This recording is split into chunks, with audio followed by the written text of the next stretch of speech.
President's Day. Do we get President's Day off? Well, apparently not. I mean, here we are. Here we are. So yeah, right back at you. I guess you have to be a president or something to get this day off, so we don't qualify. But there's lots of stuff to talk about this week. For sure. Barcelona, right? They don't get President's Day off in Barcelona either, and no. Good thing, because it's Mobile World Congress. Right. That's like a big confab of all the big names in the mobile industry, from the handset makers, Nokia, Motorola, well, not Apple, but everybody else. Everybody but Apple. All of the enemies of the iPhone are gathering together to try to figure out a ghoulish plot to defeat them.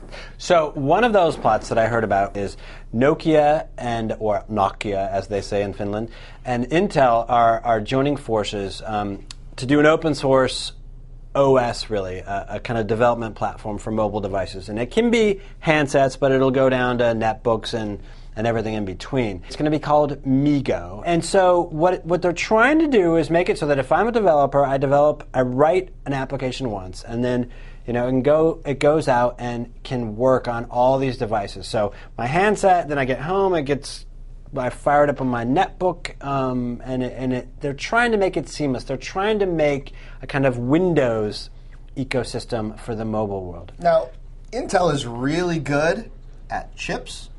Nokia really good at making handsets, but they're bringing us open source software.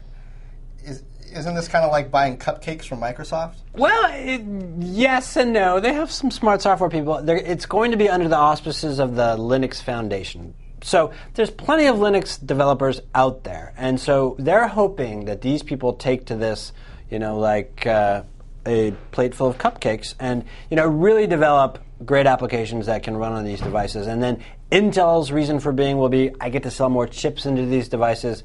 Nokia doesn't get its, how do you say in Spanish, its rear end handed to it by iPhone and Apple, as it has been. So right. We'll see. The other news of this week is social. So we had MySpace CEO, short-lived, Owen Van Natta, given the boot, although MySpace spun a little differently. They were like, no, he wanted to go try something else, and we agreed with him that he should go try it. So 9 months, he's out. I say don't cry any tears for Owen Van Natta. Best thing that could have happened to him, right? He just got booted off the Titanic.